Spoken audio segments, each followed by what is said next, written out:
that it's going to be rather difficult for us to survive that. Is it anything like an actual contest, either of our ability to attract voters for registration or our ability to participate in elections as an equal?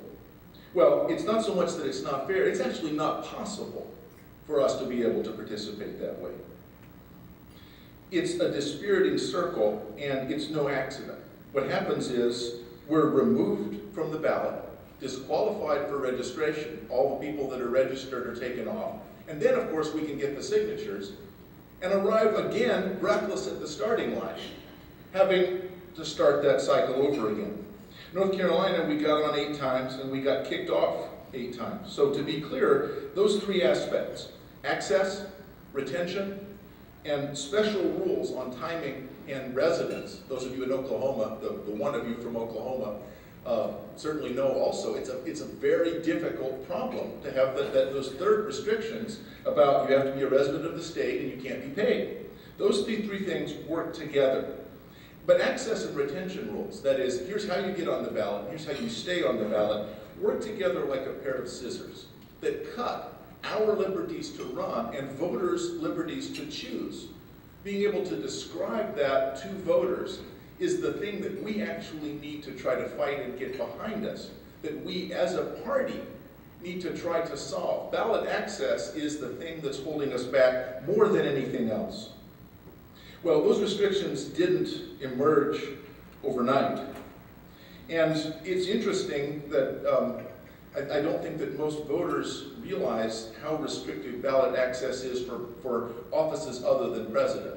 Because you'll see third parties get on the ballot 47, 48 states, so it seems possible. There's never been an election where a third party has qualified for House races for more than 60%. It's impossible to qualify for House races. Those are the ones that are much more restrictive. So the importance, I wanted to say something about, well, why is it that ballot access for parties is something we should care about anyway? Yeah, we're the Libertarian Party, we care about this. When we're talking to voters, what can you say about why they should care about parties to begin with? Well, as was said, I'm a professor at Duke University. And at Duke University, there's a kind of brigadoon, a little village that comes up every January. And it's Krzyzewskiville. It's a group of tents. And the children, the kids that are living in these tents are lining up, they're queuing up for an opportunity to go to the Duke UNC game. And they live in those tents for 4 weeks. It's January, it's not like it's Minnesota, but still, it's cold, it's rainy, it's pretty bad. They're drinking heavily, I understand.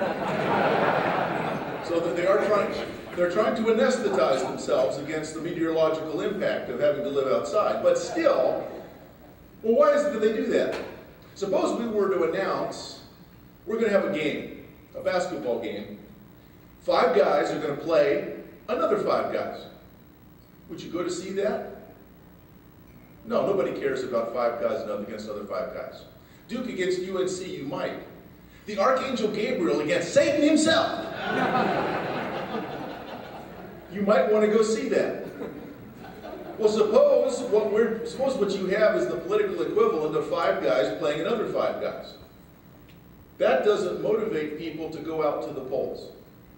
Now, do any of those Duke students think that by virtue of sitting in that stadium, in Cameron Indoor Stadium, and if something happens that they like, they rise and they speak as if with one voice and they say, yay?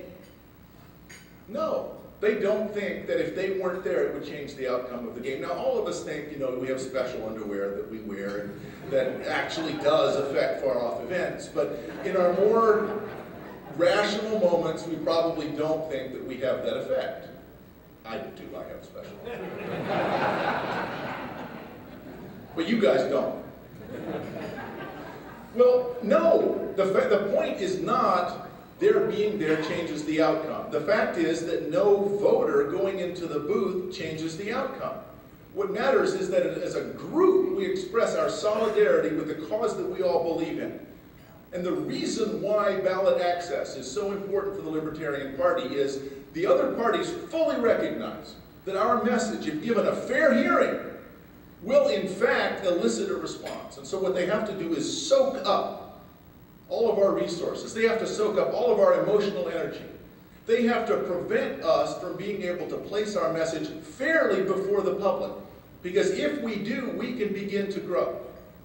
The reason why ballot access is so important then is that we have to be kept arriving breathless at the starting line. That's where we have to beat them, is for ballot access.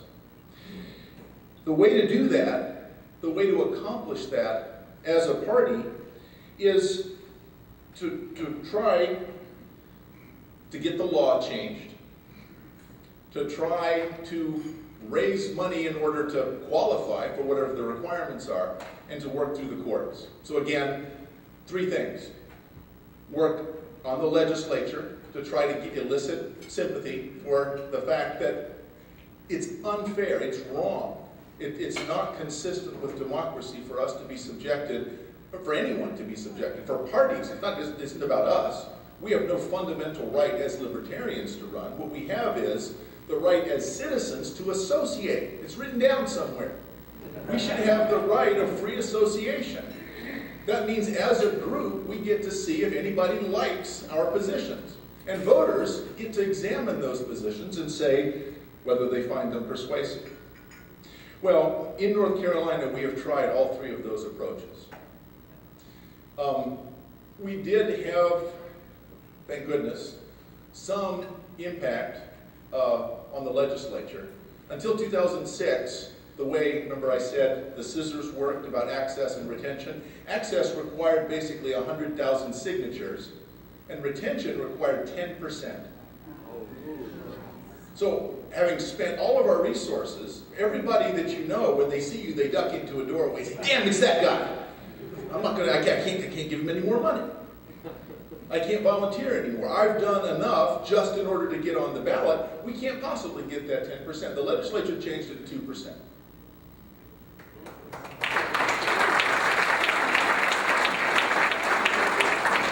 And that meant that 2% is a lot. And the problem is it has to be 2% of either governor or president. It's not any statewide office. It's either governor or president. And those executive offices, particularly if the race is close, and somehow the media always portrays it's tightening up. The race is really close. Your vote really matters. Well, it would really matter if they would help us get our 2%, and that in a way did help our campaign. When people would say, "Why would we vote for you? Aren't we just wasting our vote?" No, you can help us get the 2%. You matter for us. You're not going to change the outcome of the election, but if you care about having a choice, a vote for us really matters and help us get that 2%. Oh, that's actually a pretty persuasive argument. We can win if you'll just help us get that 2%.